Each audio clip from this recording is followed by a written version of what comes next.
K C. വേണുഗോപാലിനെ പുകഴ്ത്തി SNDP യോഗം general secretary Vellappally Natesan ഇന്ന് രംഗത്തെത്തിയിട്ടുണ്ട്. തെരഞ്ഞെടുപ്പിൽ പിന്നണിയിൽ നിന്നെല്ലാം ചെയ്തത് കെ.സി.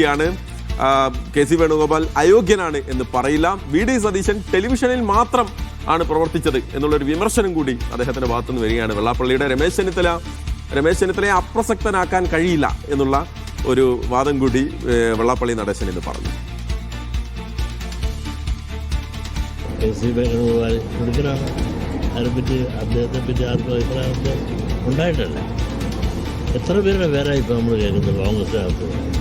അതൊരിക്കലും ഒരഭികാമ്യമല്ല. ഇതൊന്നുമല്ല.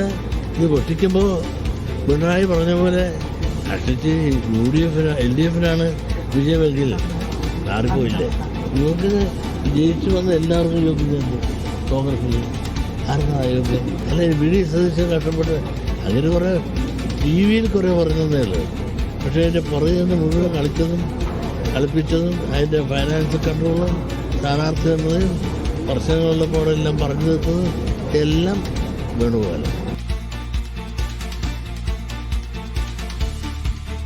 മുഹമ്മദ് ആഷിഖ് ചേരുകയാണ് ഇടുക്കിയിൽ നിന്ന്. ആഷിഖ്, ഇതിപ്പോൾ അദ്ദേഹത്തിന്റെ വാക്കുകൾ, വെള്ളാപ്പള്ളിയുടെ വാക്കുകൾ നമ്മൾ ശ്രദ്ധിച്ചല്ലോ. എല്ലാം ചെയ്തത് കെ.സി. പിന്നിൽ നിന്ന് പ്രവർത്തിച്ചതെല്ലാം കെ.സി. വി.ഡി. സതീശനെ TV-യിൽ മാത്രമാണ് പ്രവർത്തനം നടത്തിയിരുന്നത്. രമേശ് ചെന്നിത്തലയ്ക്ക് ആണെങ്കിൽ അദ്ദേഹത്തെ അപ്രസക്തനാക്കുന്ന ഒരു തരത്തിലുള്ള പരിപാടികളും വേണ്ട എന്ന് അദ്ദേഹം പറയുകയും ചെയ്യുകയാണ്. അല്ലെങ്കിൽ അപ്രസക്തനാക്കാൻ കഴിയില്ല എന്ന് പറയുകയാണ്. പക്ഷേ 3 നേതാക്കളുടെ പേരെടുത്ത് വെച്ച് നോക്കുമ്പോൾ അതിൽ വി.ഡി. സതീശനെ മാത്രം തള്ളുന്നുണ്ട് SNDP യോഗം പ്രസിഡന്റ്, ജനറൽ സെക്രട്ടറി. തീർച്ചയായും അത് തന്നെയാണ് മഹേഷ്. ഏറ്റവും പ്രധാനപ്പെട്ട കാര്യം, നാട്ടിൽ നടക്കുന്ന എല്ലാ വിഷയങ്ങളിലും അഭിപ്രായം രേഖപ്പെടുത്തുക എന്നുള്ള ശീലമാക്കിയ ആളാണ് വെള്ളാപ്പള്ളി. ആ നിലയിൽ തന്നെ ഇപ്പോൾ മഹേഷ് ചൂണ്ടിക്കാണിച്ചതുപോലെ ഇപ്പോഴത്തെ പ്രധാനപ്പെട്ട ചർച്ച കസേരയിൽ ആരിരിക്കും എന്നുള്ളതാണ്. ആ ചോദ്യത്തിന് അദ്ദേഹം തന്റെ അഭിപ്രായം രേഖപ്പെടുത്തുകയായിരുന്നു. കെ.സി. വേണുഗോപാൽ അയോഗ്യനാണ് എന്ന് താൻ പറയുകയില്ല.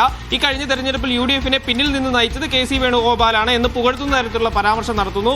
കൂടാതെ നേരത്തെ തന്നെ വി.ഡി. സതീശനോട് ഉണ്ടായിരുന്ന അപ്രിയം ഒന്നുകൂടി വ്യക്തമാക്കുകയാണ്. ടെലിവിഷനിൽ മാത്രമാണ് വി.ഡി. സതീശൻ പ്രവർത്തിച്ചത് എന്ന് വിമർശിക്കുകയും ചെയ്യുന്നുണ്ട്. അതോടൊപ്പം തന്നെ ഈ കോൺടസ്റ്റിൽ 3ാമത് പരിഗണനയുള്ള പേരുകാരനെ കുറിച്ച് കൂടി ചോദിക്കുമ്പോൾ അദ്ദേഹം ഈ രമേശ് ചെന്നിത്തല ഒരു അപ്രസക്തനാണ് എന്ന് പറയാൻ താൻ ആളല്ല എന്നും പറയുന്നുണ്ട്. എന്ന് വെച്ചാൽ ഇപ്പോൾ നടക്കുന്ന ഈ രാഷ്ട്രീയ ചർച്ചകൾക്കിടയിൽ തന്റെ അഭിപ്രായം കൂടി പറഞ്ഞു വെക്കുന്നു എന്നുള്ളതാണ്. പക്ഷെ അദ്ദേഹം വ്യക്തമാക്കാൻ ഉദ്ദേശിക്കുന്നത് ഈ വി.ഡി. സതീശൻ മുഖ്യമന്ത്രി സ്ഥാനത്തേക്ക് കടന്നു വന്നാൽ തന്റെ പിന്തുണ ഉണ്ടാവുകയില്ല, താൻ അതിനെ അനുകൂലിക്കുന്നില്ല.